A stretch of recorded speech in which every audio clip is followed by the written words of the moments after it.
कर्ज में डूबे श्रीहरि बालाजी महाराज की कहानी। एक बार समस्त देवताओं ने मिलकर एक यज्ञ करने का निश्चय किया। यज्ञ की तैयारी पूर्ण हो गई। तभी वेद ने एक प्रश्न किया तो एक व्यवहारिक समस्या आ खड़ी हुई।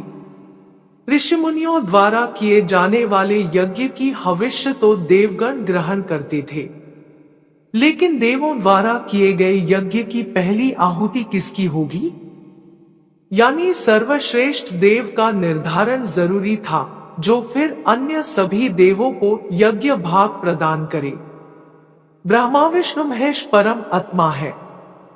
इनमें से श्रेष्ठ कौन है, इसका निर्णय आखिर हो तो कैसे? भृगु ने इसका दायित्व संभाला। वह देवों की परीक्षा लेने चले। ऋषियों से विदा लेकर वह सर्वप्रथम अपने पिता ब्रह्मदेव के पास पहुंचे। ब्रह्मा जी की परीक्षा लेने के लिए भृगु ने उन्हें प्रणाम नहीं किया। इससे ब्रह्मा जी अत्यंत कुपित हुए और उन्हें शिष्टता सिखाने का प्रयत्न किया। भृगु को गर्व था कि वह तो परीक्षक है, परीक्षा लेने आए हैं। पितापुत्र का आज क्या रिश्ता? भृगु ने ब्रह्मा देव से अशिष्टता कर दी। ब्रह्मा जी का क्रोध बढ़ गया और अपना कमंडल लेकर पुत्र को मारने भागे। भृगु किसी तरह वहां से जान बचाकर भाग चले आए। इसके बाद वह शिव जी के लोक कैलाश गए। भृगु ने फिर से धृष्टता की। बिना कोई सूचना का शिष्टाचार दिखाए या शिव गणों से आज्ञा लिए सीधे वहां पहुंच गए, जहां शिव जी माता पार्वती के साथ विश्राम कर रहे थे। आए तो आए, साथ ही अशिष्टता का आचरण भी किया। शिव जी शांत रहे, पर भृगु न समझे। शिव जी को क्रोध आया तो उन्होंने अपना त्रिशूल उठाया। भृगु वहां से भागे। अंत में वह भगवान विष्णु के पास क्षीर सागर पहुंचे। श्री हरि शेष शैया पर लेटे निद्रा में थे और देवी लक्ष्मी उनके चरण दबा रही थी। महर्षि भृगु 2 स्थानों से अपमानित करके भगाए गए थे। उनका मन बहुत दुखी था। विष्णु जी को सोता देख उन्हें न जाने क्या हो गया और उन्होंने विष्णु जी को जगाने के लिए उनकी छाती पर एक लात जमा दी। विष्णु जी जाग उठे और भृगु से बोले, हे ब्राह्मण देवता, मेरी छाती वज्र समान कठोर है और आपका शरीर तप के कारण दुर्बल है। कहीं आपके पैर में चोट तो नहीं आई?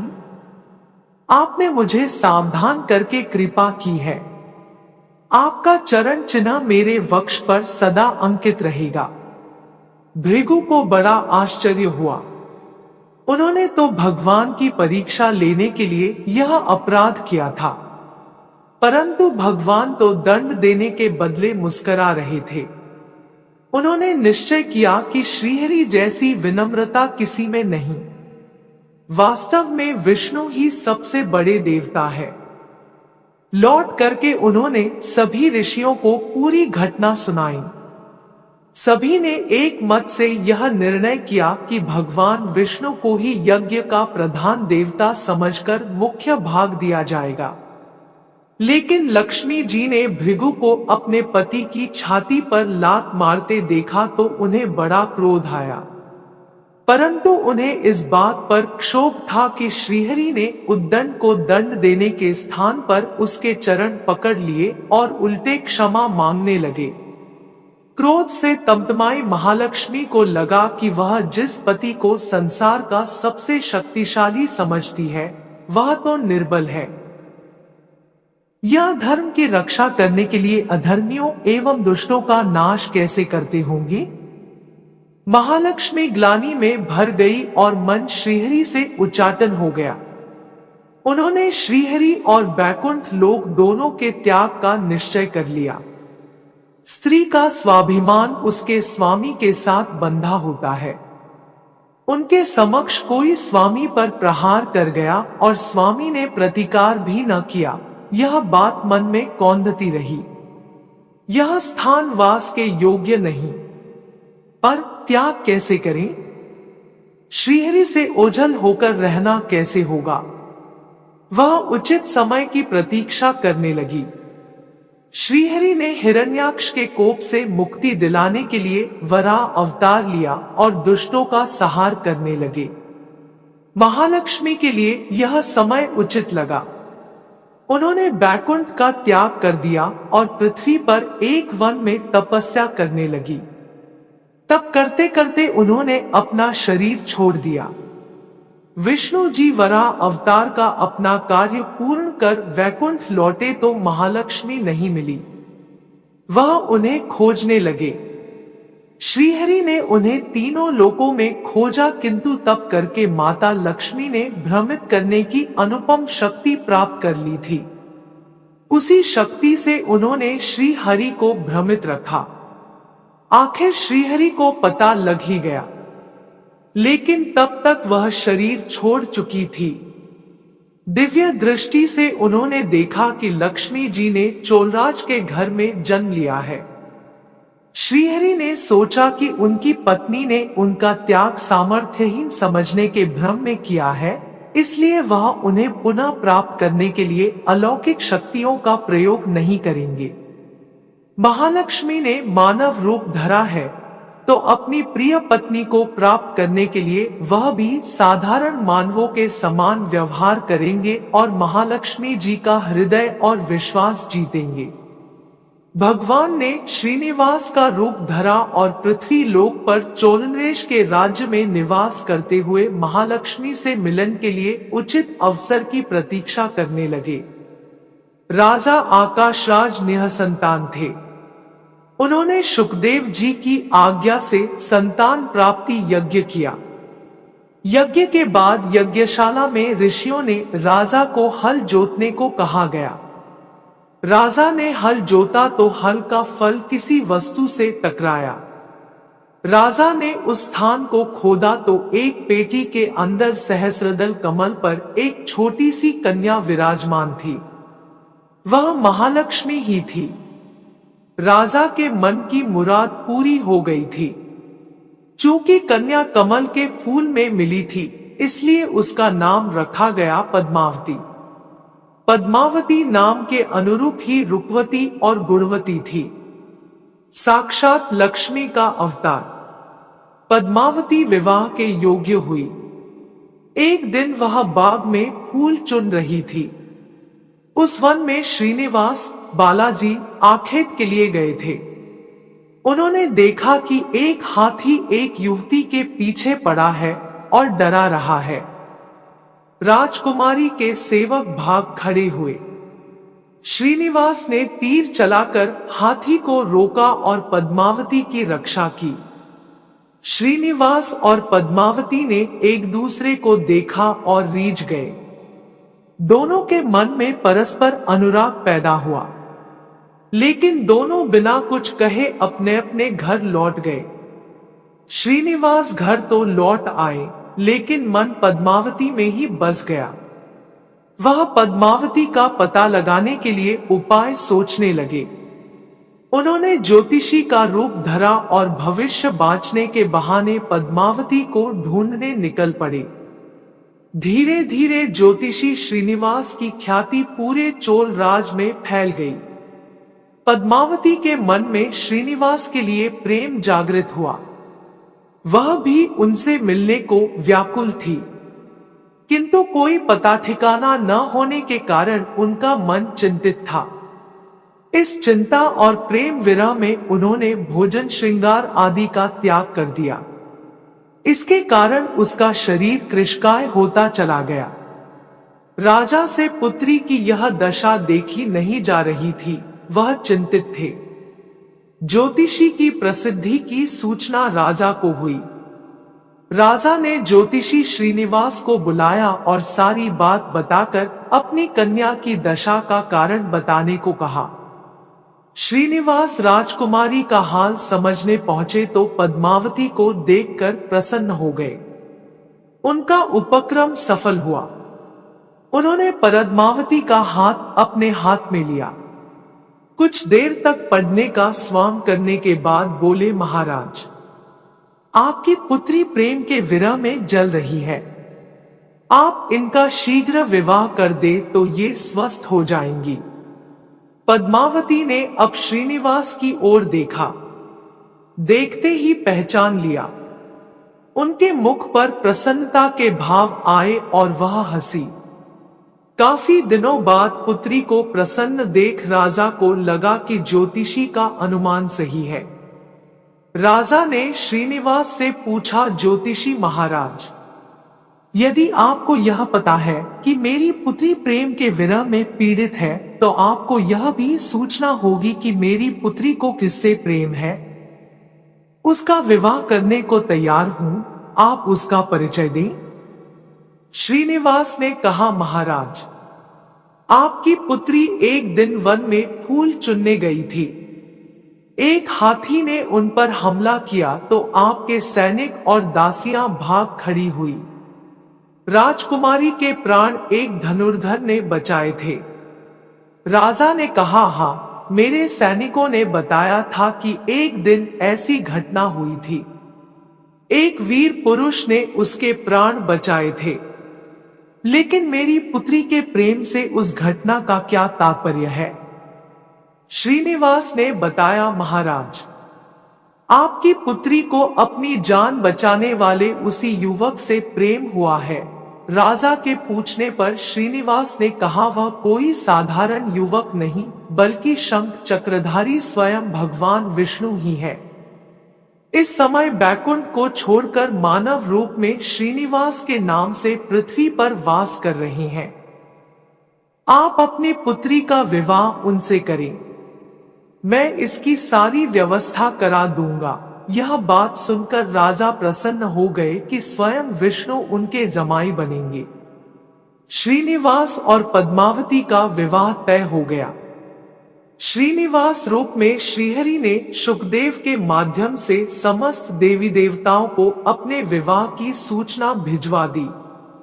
शुकदेव की सूचना से सभी देवी देवता अत्यंत प्रसन्न हुए। देवी देवता श्रीनिवास जी से मिलने और बधाई देने पृथ्वी पर पहुंचे।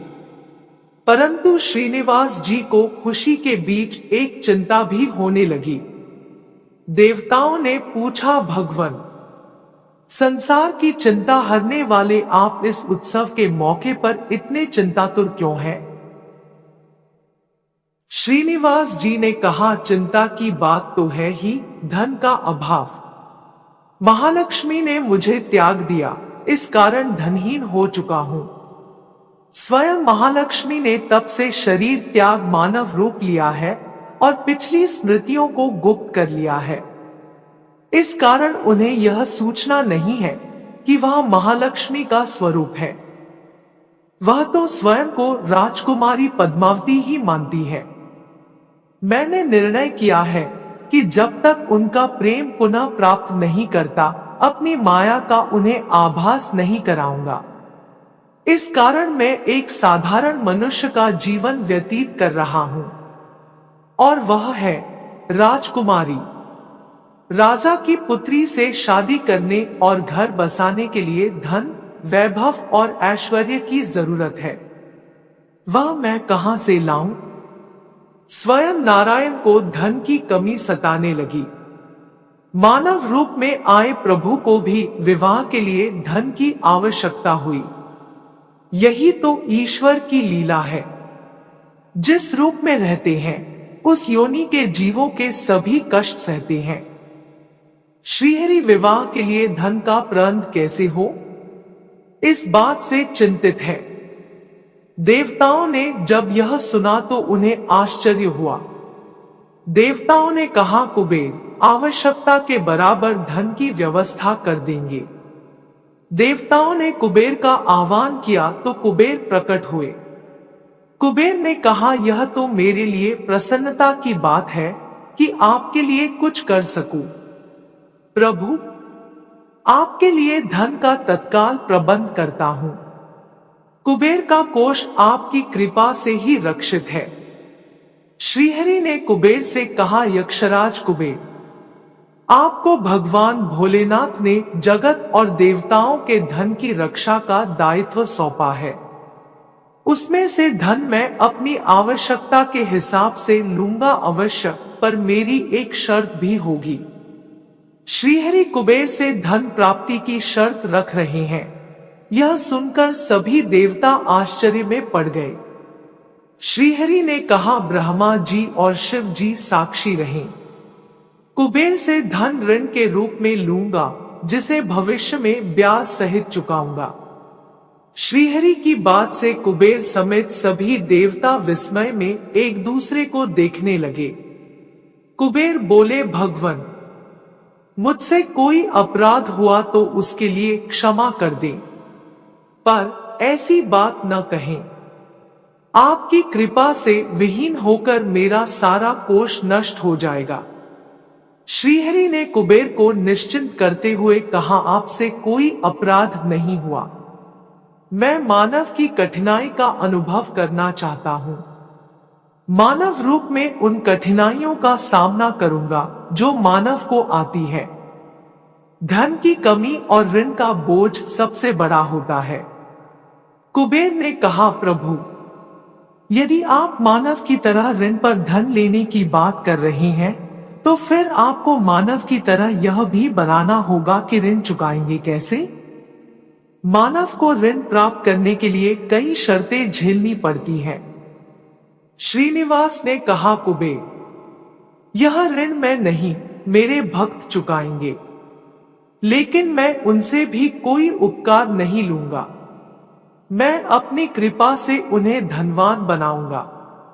कलयुग में पृथ्वी पर मेरी पूजा धन, ऐश्वर्य और वैभव से परिपूर्ण देवता के रूप में होगी।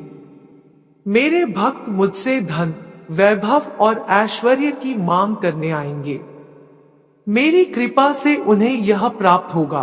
बदले में भक्तों से मैं दान प्राप्त करूंगा जो चढ़ावे के रूप में होगा।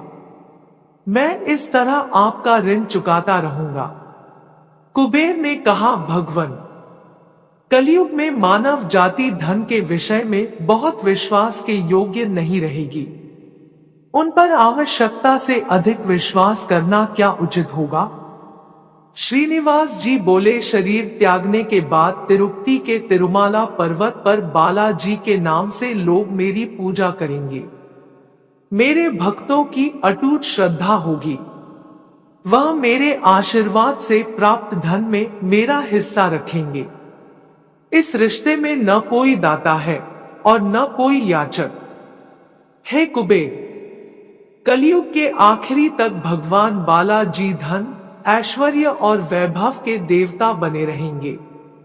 मैं अपने भक्तों को धन से परिपूर्ण करूंगा तो मेरे भक्त दान से न केवल मेरे प्रति अपना ऋण उतारेंगे, बल्कि मेरा ऋण उतारने में भी मदद करेंगे। इस तरह कलयुग की समाप्ति के बाद मैं आपका मूलधन लौटा दूंगा। कुबेर ने श्रीहरि द्वारा भक्त और भगवान के बीच एक ऐसे रिश्ते की बात सुनकर उन्हें प्रणाम किया और धन का प्रबंध कर दिया। भगवान श्रीनिवास और कुबेर के बीच हुए समझौते के साक्षी स्वयं ब्रह्मा और शिव जी हैं। दोनों वृक्ष रूप में साक्षी बन गए। आज भी पुष्करणी तीर्थ के किनारे ब्रह्मा और शिव जी बरगद के पेड़ के रूप में साक्षी बनकर खड़े हैं। ऐसा कहा जाता है कि निर्माण कार्य के लिए स्थान बनाने के लिए इन दोनों पेड़ों को जब काटा जाने लगा तो उनमें से खून की धारा फूट पड़ी। पेड़ काटना बंद करके उसकी देवता की तरह पूजा होने लगी। इस तरह भगवान श्रीनिवास, बालाजी और पद्मावती महालक्ष्मी का विवाह पूरे धूमधाम से हुआ, जिसमें सभी देवगण पधारे। भक्त मंदिर में दान देकर भगवान पर चढ़ा ऋण उतार रहे हैं, जो कलयुग के अंत तक जारी रहेगा। जय श्री बालाजी महाराज। ऐसी ही और वीडियो के लिए हमारे चैनल को सब्सक्राइब करें।